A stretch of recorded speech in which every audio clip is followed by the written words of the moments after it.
It's a cold wintry day here in Australia, and that means that my garlic is already in the ground. So come along and check it out for an update. And also, if you want to see how I grow garlic step by step, this is the video for you, because I'm going to take you from the very start of the process up to here I am 3 months later. Cheers.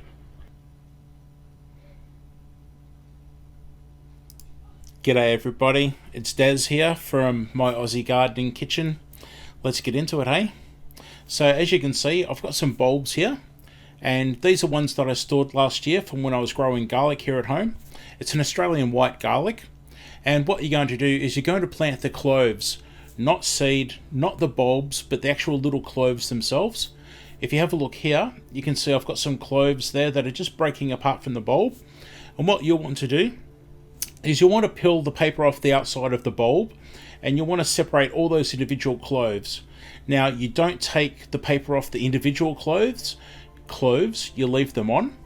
And then what I like to do is, you can see the container in the background there, I've soaked mine in a fish emulsion overnight, a watered down fish emulsion, and it just gives them a little bit of nutrients, I guess, to soak in over the 12 hours or so, or even 24 hours.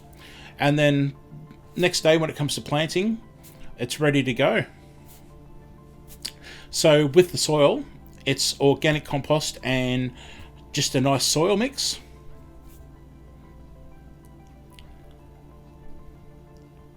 So there we have it, we've got planting the cloves next.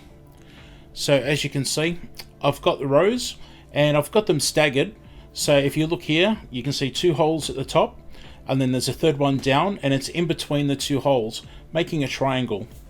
Now you've got 5cm holes, they're about 2 inches deep each, and I have them about 2 inches apart as well if you were to measure sideways. Plenty of room for the garlic cloves.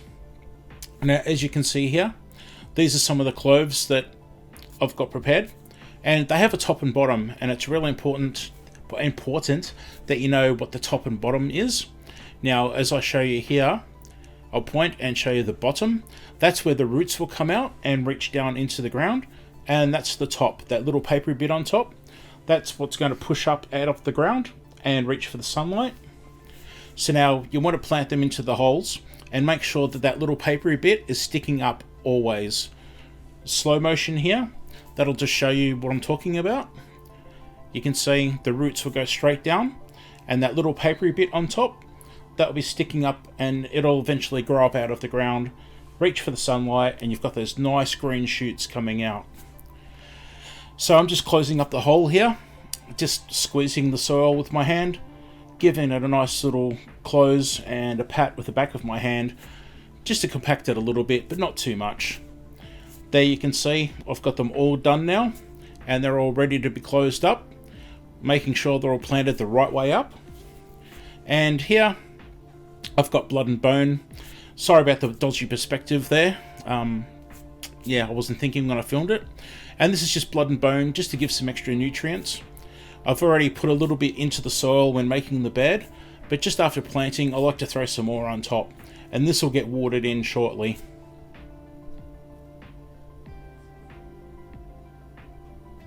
Mulch and water, the next step. So I'm using a sugarcane mulch here.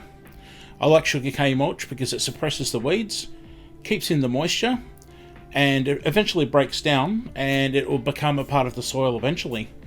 So I'm just spreading out my sugarcane mulch here, making sure I get an even coating across. And as you'll see later in the video, when I do a 3-month update, I really have limited weeds. It's really good. So I'm watering it in.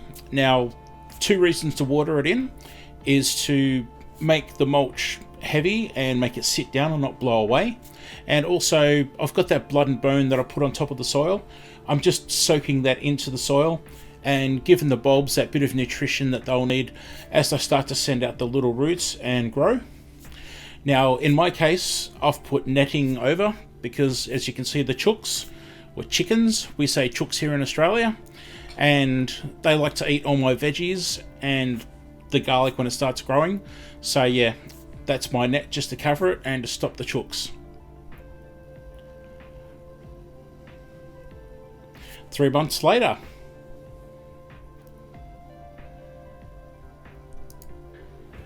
Okay, let's peel this back and have a look and see.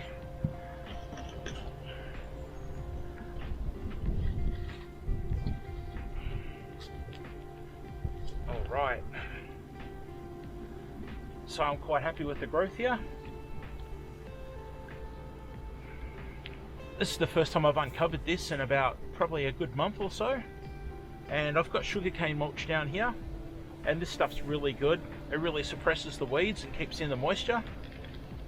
Moisture's not too much of a problem at the moment. It's starting to rain on me. Great timing. But yeah, these are looking nice and healthy. There's a few that didn't pop up. Probably, I'd say 1,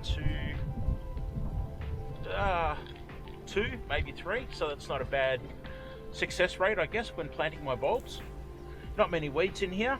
That's just good, thanks to the mulch. Now, garlic will take roughly 8 months to grow, and I'm only 3 months into it, so I'm not going to dig down and try and look at the bulbs yet. I don't want to disturb them, so I'm just going to leave them go. I just really wanted to check in and make sure and pick out the occasional weed or bit of grass, which is not much, really not much at all. That's 2 bits of grass in all of this. Oh, there you go, 3. You probably can't even see that on my finger there.